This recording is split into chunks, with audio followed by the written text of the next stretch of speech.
Hey everybody, Hello. Welcome back to The Chosen Chat. My name is Justin. I'm Kerri. And this is episode 7. And so our hope is that as you are watching The Chosen, you can also use these conversations that Kerri and I are having to help you process what you're experiencing in each episode, but also to encourage you to have these conversations with a group of friends, a small group, your 242 group if you're a part of One Life Church, or just your spouse or your friends or your family, your kids, whatever that may be. So today we're going to talk about episode 7, and we're going to put all the questions that we talk about here in the description below. And so where I want to start, Kerri, is there's a lot in this episode. Yeah. Which I feel like we say that every episode, but I think if we could do kind of a side-by-side and we could watch part of the episode and then talk for 10 or 15 minutes and then watch another part of the episode, we could be here for a couple hours. Oh, absolutely. Yeah? I still think we need to do like a picture-in-picture Yeah. as the episode goes. Yeah. So we're not going to talk for 2 hours. We're Right. going to try to keep this to about 10 or 12 minutes.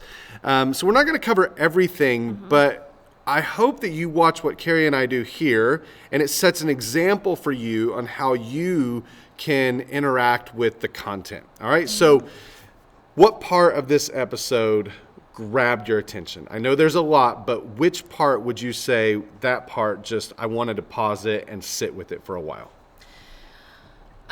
Probably the, see, it's hard. It's not really a part Okay. for me.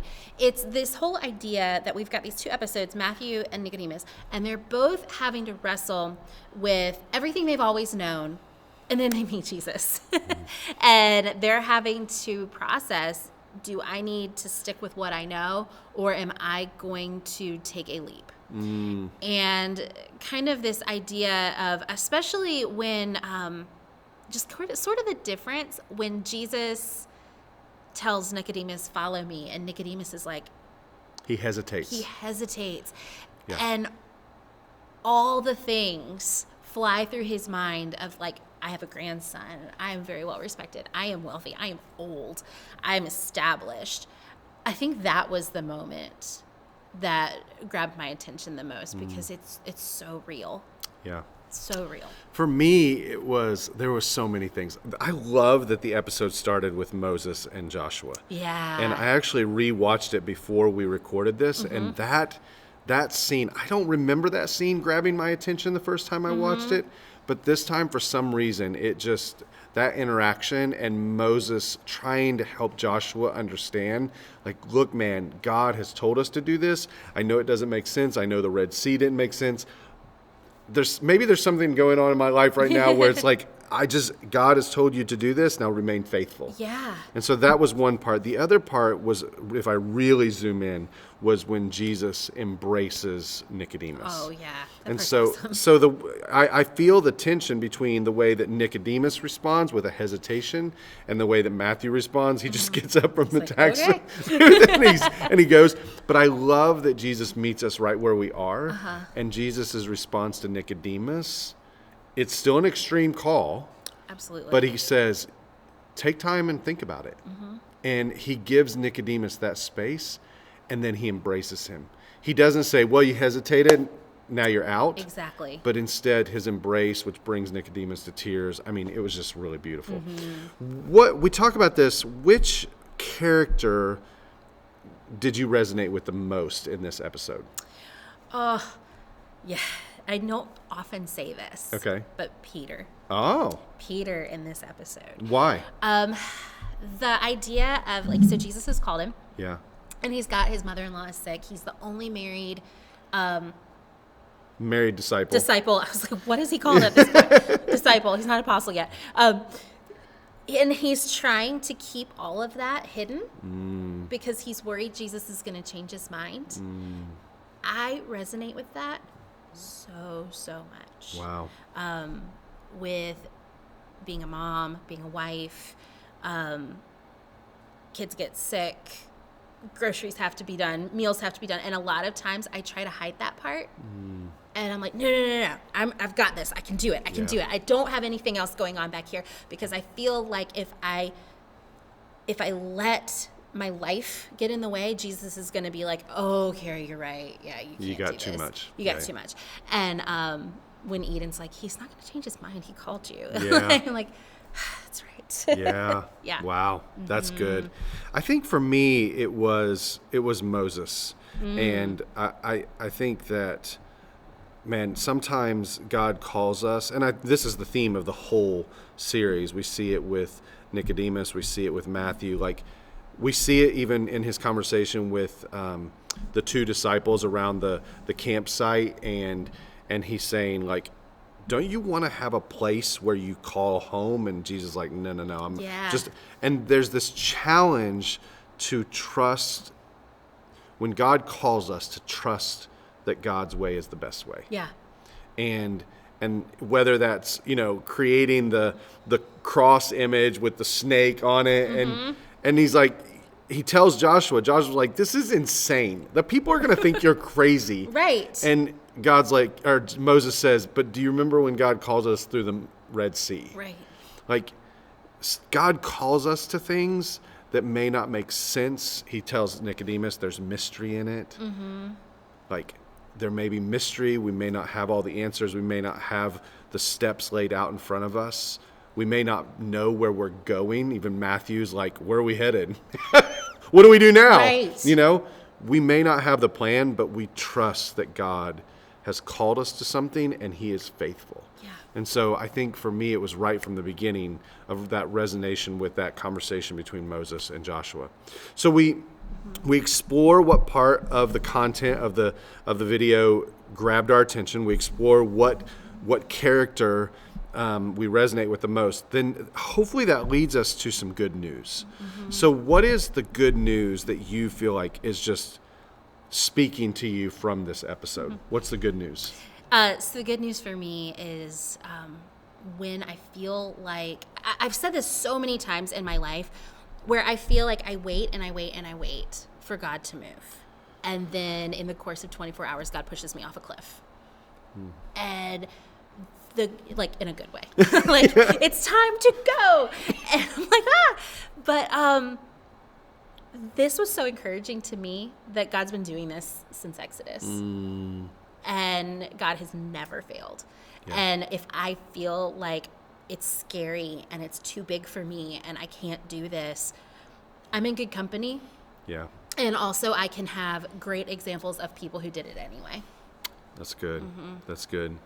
I think that embrace of Nicodemus is the good news for me, because there's this tension between Nicodemus gets it. Like he says, you are the one that we've been waiting for.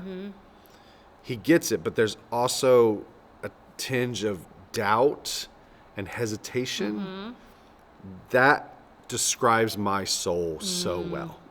Like, I have no doubt whatsoever that Jesus is who he says he is. I have no doubt that he is the way, the truth, and the life. I have no doubt that he is the place where we find life and more life. I have no doubt that he is our Savior, Messiah, King, and Lord. I have no doubt that he's going to restore all things. But there's still this thing in me of hesitation, this tinge of doubt, of questions, of struggling with mystery. And I love that Jesus just wraps his arms around Nicodemus and embraces him. He doesn't stiff arm him. He doesn't say enough with the questions. He doesn't say, come on, get on with it already. But he embraces him. And that, we say this all the time here at One Life, that Jesus shows us what God is like, that there is no un-Christ-likeness in God. And so that image shows me what God is like. Yeah. It reminds me of the prodigal of the lost sons, when the younger son comes back and the father embraces him. When the older son is out in the fields and the father invites him to come in to the house, to the party. Like, this is who God is, and that embrace of Nicodemus, is just, it warms something in me that reminds me, like, God is not going to leave me. Absolutely.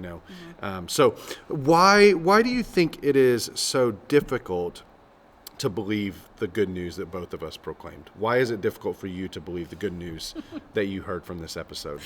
Okay, so this is, I'm going to say, I'm sure you do this, but I know you don't do this because it's weird. But one thing that keeps coming to mind when I'm watching this episode is all the church history I've studied, and I know how all those people die, or traditionally how all those people die. And when I saw him call Peter, I'm like, oh, you're going to get crucified. When I saw him call Matthew, I'm like, oh, you're going to die. And I know that's a little dark, but I think about it. Yeah. And I think about, like, they're jumping into this, and that's going to be the end game for them, and it was worth it. And that is hard for me because it's like, I know their end game. I don't know mine. I don't know what's going to happen in my life, and that is scary. But it's worth it. You know, Jesus, like Peter keeps saying, I'm going to protect you, I'm going to protect you, I'm going to protect you. And I love in this episode where Jesus is so calm. Yeah. Like he knows how this whole thing is going to end. Absolutely. He knows that he's headed to the cross. He knows that this is going to end in his death. Like it doesn't even... I didn't come to do this for Rome. I didn't come to I didn't come to be safe. But he's so calm and resolute. And I think that's because he just trusts the Father. Like he trusts that God is going to do what God is going to do. Absolutely. And for me, I think it's difficult because the world doesn't work the way that Jesus works. No. You know, like that embrace. Whenever you blow it, whenever you mess up, whenever you fail, whenever you say the wrong thing, like it's usually met with a stiff arm and not an embrace. And so it's not the example that we see. And it's not, oftentimes in the church, it's not the example that we hear about when it comes to God. No.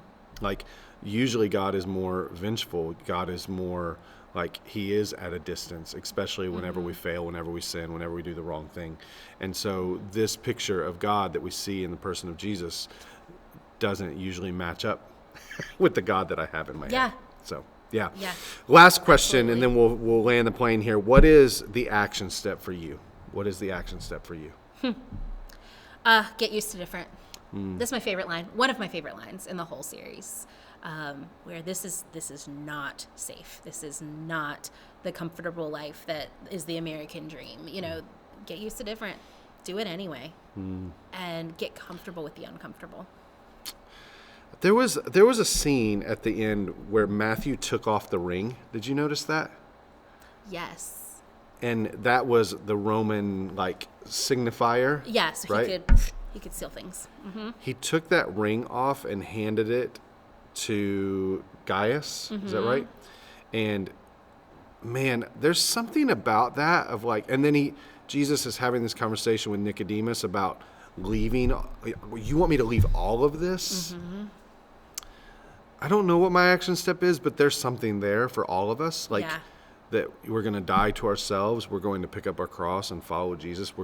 It's going to require us to leave some things, some old mental models. And maybe that's the action step for me is the old mental model of what God looks like. That is, I need it. It's done. It doesn't look like Jesus. And so I can take that ring off. I can take that image off and put it away and look at Jesus and believe that it's true. Absolutely. And so there's something really powerful in that, taking off the old life, the old way, and walking in. And you even hear Gaius saying, you're going to regret this, which to me is like the lies that scream at us, the bad news that screams at us. You're going to regret this. And Matthew doesn't even turn around and look. No. Stop turning around and looking at the lies. They're not true. Exactly. Keep your eyes on Jesus, as the author of Hebrews says, and follow him. Exactly. And what I want to challenge you guys and just everybody, don't forget that scene as you watch the upcoming episodes. Like, even if you're watching it and you have to go back, because it's not like Matthew's going to have an easy time of No. it. He's absolutely not. Yeah. So that's a great... I'm really glad I've watched this season 4 times. Yeah. Because I can look back and be like, oh, yeah. That's why that happens. Yeah. Good. All right. Awesome. Well, thank you so much for hanging out with us. And we hope and pray that these conversations that Kerri and I are having lead to some awesome conversations with the people around you. So thanks so much. Grace and peace. Bye-bye.